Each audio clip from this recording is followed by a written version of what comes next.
Hello everyone, आप लोग कैसे हो। मैं आशा करती हूँ कि आप लोग अच्छे होंगे। आज हम चर्चा करेंगे संविधान का भाग मैंने एक देख लिया था। उसमें संविधान का परिचय, संविधान का निर्माण कैसे हुआ था, संविधान का निर्माण कब हुआ था, मैंने ये सब पिछले पार्ट से फर्स्ट में देख लिया था। अब ये पार्ट सेकंड है, इसमें देखेंगे संविधान भाग एक, संघ और उसके राज्य क्षेत्र।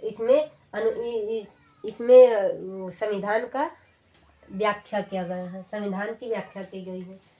तो चलिए देखते हैं। भाग एक, संघ और उसके राज्य क्षेत्र। भाग एक में कौन कौन से अनुच्छेद आते हैं? अनुच्छेद 1 से 4 तक भाग एक का उल्लेख किया गया है। जैसे 5 से 11 तक भाग 2, फिर 12 से 35 तक भाग 3, फिर नीति निदेशक तत्व आ जाते हैं। राज्य नीति निदेशक तत्व वो है 35 से 51 का तक। फिर यहाँ पर देखते हैं, चलिए अनुच्छेद 1 से 4 तक क्या कहा गया है? संविधान के इस भाग में, यानी भाग एक में क्या, संविधान के इस भाग में भारतीय संघ एवं उसके राज्य क्षेत्र की बात कही गई है। अनुच्छेद 1 के अनुसार इंडिया अर्थात भारत राज्यों का एक संघ होगा। अनुच्छेद 1 के अनुसार भारत, इंडिया अर्थात भारत राज्यों का एक संघ होगा। ऐसा नहीं कि कोई राज्य कहे कि हमको भारत में नहीं रहना है तो उसे छूट दे दी जाएगी, ऐसा नहीं है। सभी राज्यों को मिला करके ही भारत का निर्माण हुआ है। अनुच्छेद 2, नए राज्यों का प्रवेश एवं स्थापना का प्रावधान किया गया है कि नए राज्य कैसे बन जाएंगे।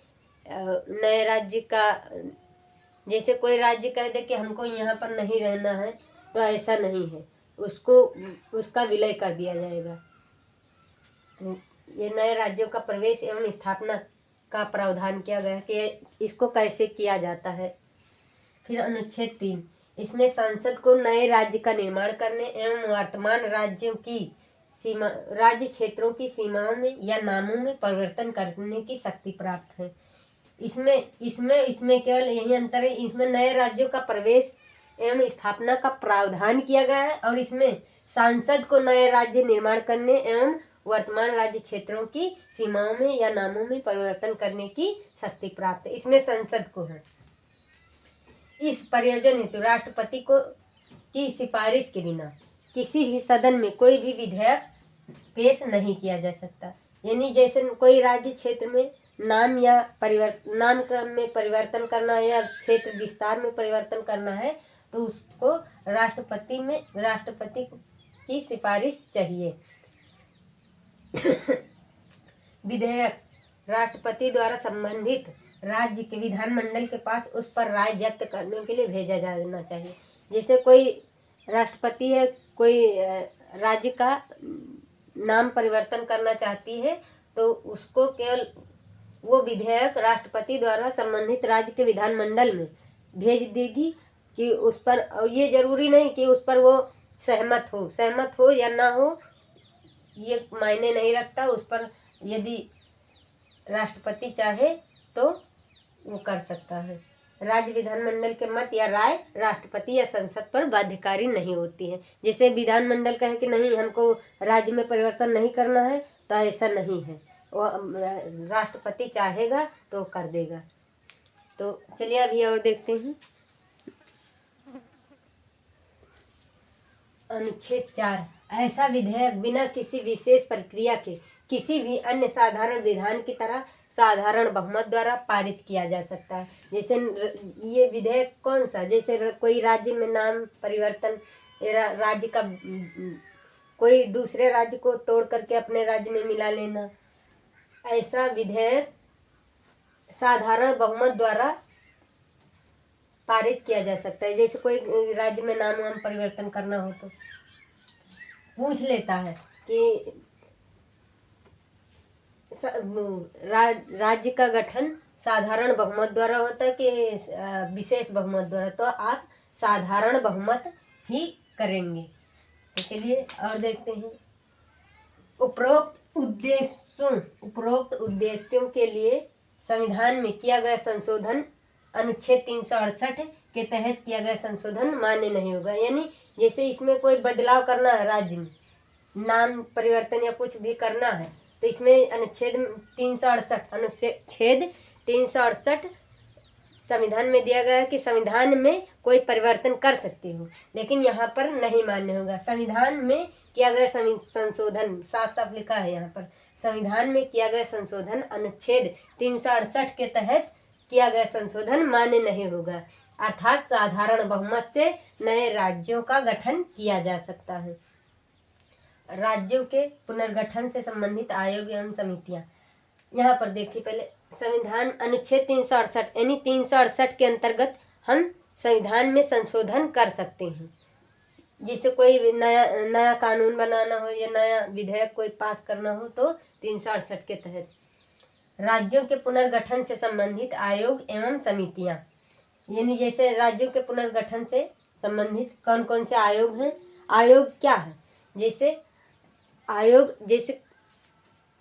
कोई प्रॉब्लम आ गई, ये मान के चलो कोई प्रॉब्लम आ गई तो उसके लिए हम कमेटी या आयोग का गठन करते हैं कि इस कमी का कारण का पता लगाओ, तो वही हमारे आयोग है।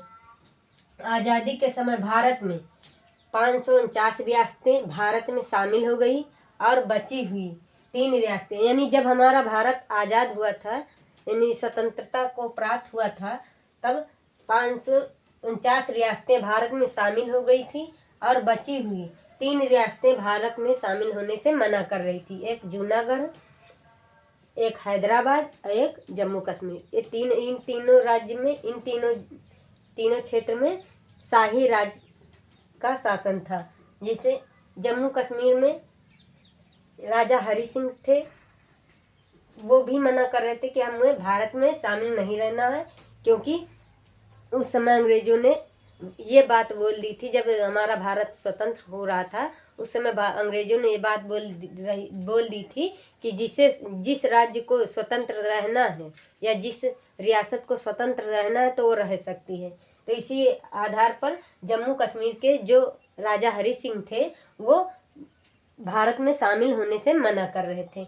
ऐसे हैदराबाद के शासक, ऐसे जूनागढ़ के शासक, जूनागढ़ में जनमत, इन सबको किसी तरह भारत में मिलाने के लिए उस समय ये जो 549 रियासतें थी इनको भारत में मिलाने के लिए सरदार वल्लभ भाई पटेल को याद किया जाता है, क्योंकि वही सभी रियासतों को एकजुट किए थे। हैदराबाद को कैसे बाद में इन तीनों को भी मिला लिया गया किसी भी तरह से, लेकिन देखते हैं कैसे कैसे मिलाया गया। जैसे हैदराबाद को ऑपरेशन पोलो के द्वारा मिलाया गया भारत में। ऑपरेशन पोलो यानी शादी वर्दी में जाते थे लोग, वो पुलिस फोर्स जाती थी शादी वर्दी में और लोगों से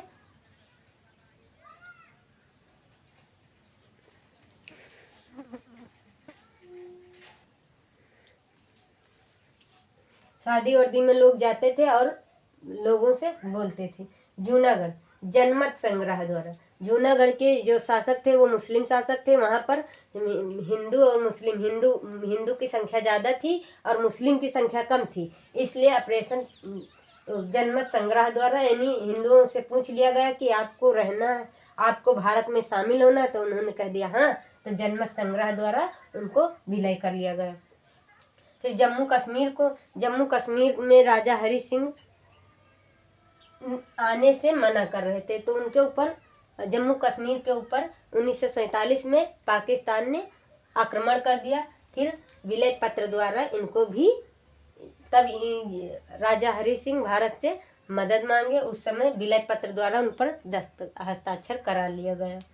तो चलिए और देखते हैं।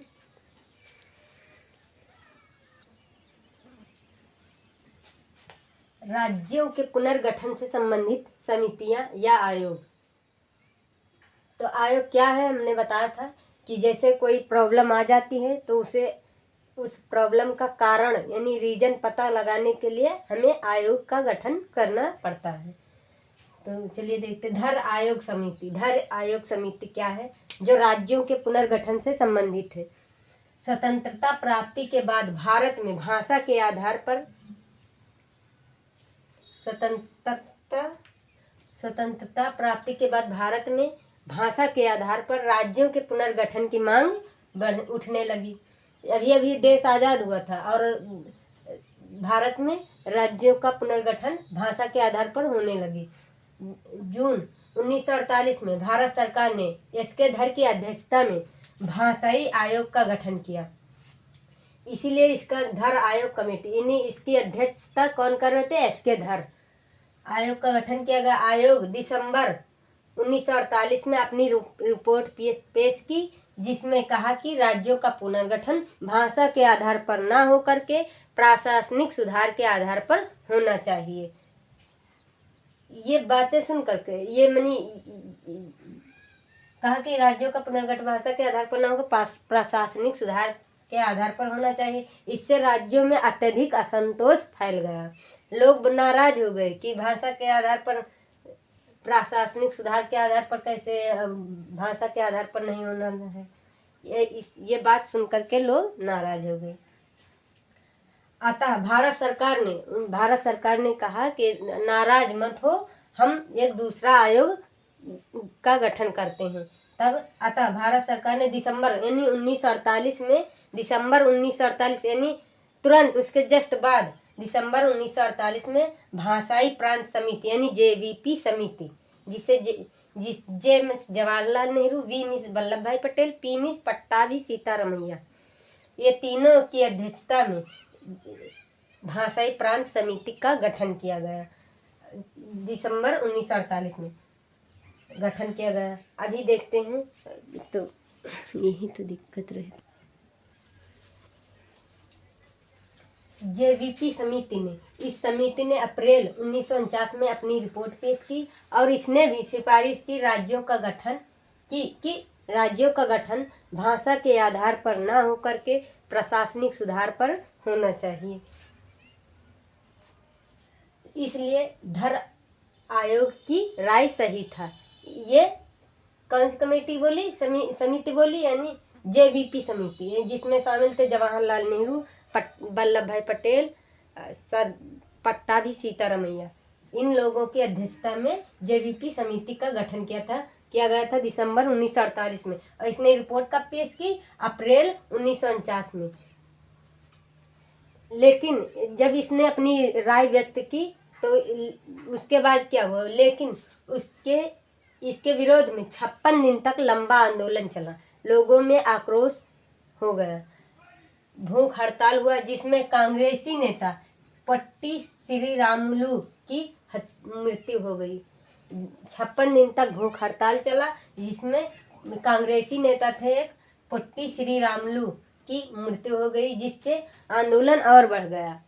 अतः भारत सरकार को मजबूरन अक्टूबर 1953 में मद्रास से तेलुगु भाषी के लोगों को अलग करके आंध्र प्रदेश राज्य का गठन किया गया। अब इसके बाद जब आंध्र प्रदेश का गठन हो गया, तब और लोगों में अन्य राज्य भी भाषा के आधार पर राज्य का पुनर्गठन की डिमांड करने लगे।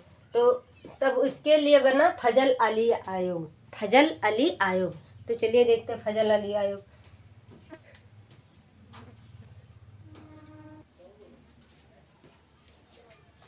फजल अली आयोग आंध्र प्रदेश राज्य के गठन के बाद अन्य राज्यों में भाषा के आधार पर राज्यों की पुनर्गठन की मांग बढ़ने लगी। अतः भारत सरकार ने दिसंबर 1953 में फजल अली आयोग का गठन किया, जिसमें 3 सदस्य थे। एक फजल अली जो अध्यक्ष थे, एक के. पणिक्कर, H.N. कुंजरू।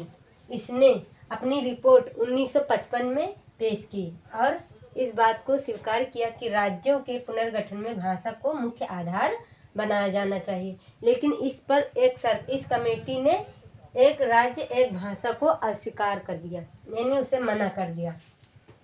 राज्य पुनर्गठन के लिए 4 महत्वपूर्ण कारक बताएं। भारत की अध्यक्षता, अखंडता एवं सुरक्षा का संरक्षण करना, भाषाई और सांस्कृतिक एकरूपता।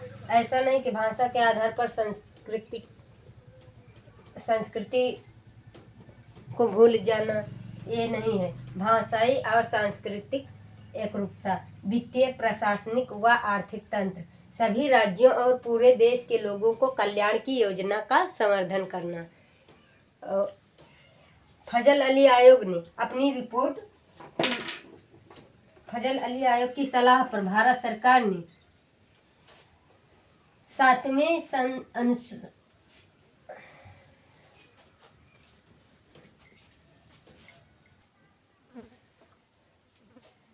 फजल अली आयोग की सलाह पर भारत सरकार ने 7वें संविधान संशोधन अधिनियम 1956 के तहत राज्य पुनर्गठन आयोग 1956 स्थापित किया।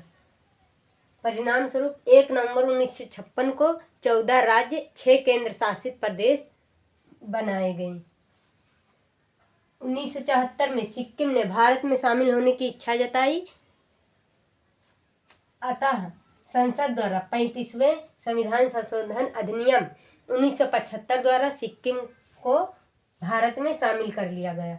1974 में सिक्किम ने भारत में शामिल होने की इच्छा जताई, लेकिन तब इसे 1974 में केवल सह राज्य का दर्जा प्राप्त हुआ था और पूर्ण राज्य का दर्जा 1975 35वें संविधान संशोधन द्वारा सिक्किम को पूर्ण राज्य का दर्जा प्राप्त हुआ। गोवा को 1987 में पूर्ण राज्य का दर्जा प्राप्त हुआ। इसी प्रकार जैसे 1950 में उत्तर प्रदेश का नाम क्या था, संयुक्त प्रांत, वो मद्रास का नाम, चेन्नई का नाम था मद्रास। ऐसे ही और हम आगे देखेंगे। तो तब तक के लिए इतना ही। चलिए वीडियो को समाप्त करते हैं। Thanks for watching.